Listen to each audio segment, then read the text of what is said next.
Trey, with Big Ten coming up, not too far down the road, what are guys like Nick and Glenn and the other freshmen going to have to learn and step up between now and then? Just maintaining physicality down the stretch. Just continue to play hard. I think they understand the type of schedule that we have in front of us. I think we're doing a good job of just, telling them to take each game by each game, not to look ahead. Any surprise on your part, even knowing they were good coming in, at how much they've added to the effort? Not at all, because when they first got here, they were eager to learn. That's what's so good about all the freshmen. They want to get better. They listen. They're eager to learn. So it doesn't surprise me. Was the Big Ten season an eye-opener for you last year when you got there in terms of physicality and stuff like that? Yeah, it was more physical. It wasn't, that much more physical because we had already played against guys like Virginia and Duke, and they kind of are similar to some of the teams that we see in the Big Ten. But it was definitely a difference. And it was just, we had more games where we would go down the stretch, and I'll play 45 minutes. So I think Coach T is doing a great job of just, giving me rest here and there. Spike's coming in and doing a good job of contributing. Have you noticed the difference in your body at this point? I mean, are you fresher maybe than you were a year ago? Yeah, definitely.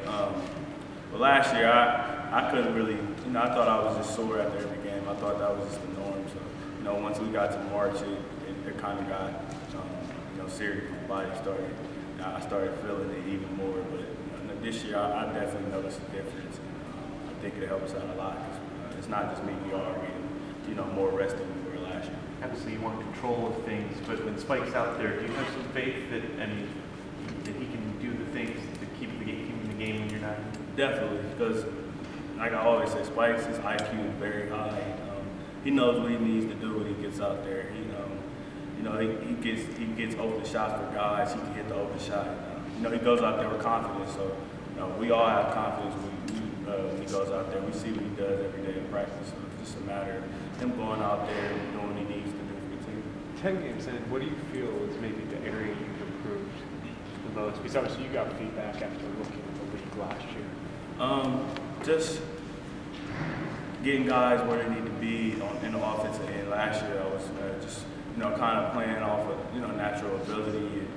I didn't really know the offense to the point that I know it now. And I think that helps us out a lot because sometimes, a lot of times during the game we have broken plays. And, I'm able to call another play instead of looking to Coach Beeline. That may take 5 or 6 seconds off the shot clock. So just a matter of knowing the offense, knowing the playbook better. Just running the team. With the broken plays, would that be a situation last year where you just would have run pick and roll with Jordan and gone to the hoop and that would have been it? Yeah, and it would sometimes be 14 or 15 seconds on the shot clock. And this year we're able to, if it's a broken play and it's 15 seconds on the shot clock, we're able to get to another set, get guys, in their right spots, and we may get a better look at the pick and roll situation. Tim, have you said anything to him?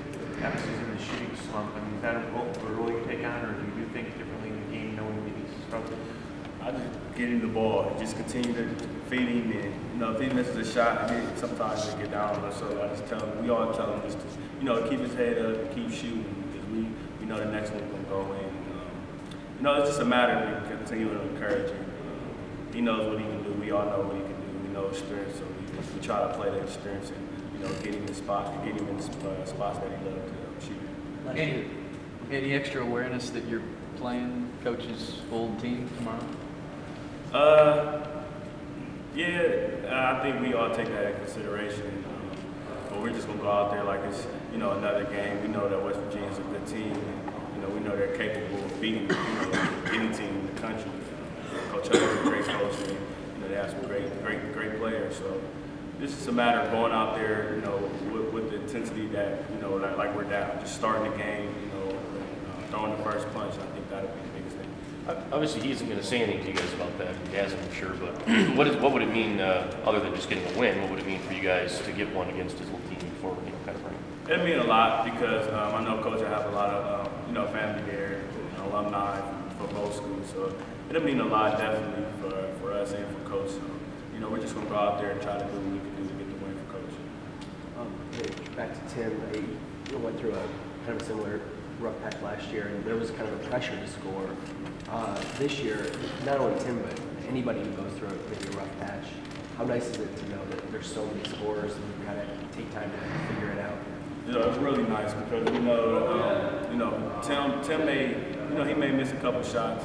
You know, guys in the stands, guys in the crowd may look at that like, oh, he's not having a good game. You know, Tim and other guys, they bring so much more to the game. It's like, Glenn, they bring so much more to the game than just scoring. And, if they're not on Nick and myself maybe, they're able to get defensive rebounds, take charges. Just some of the small things that don't show up on the stat sheet that, makes a difference besides just scoring.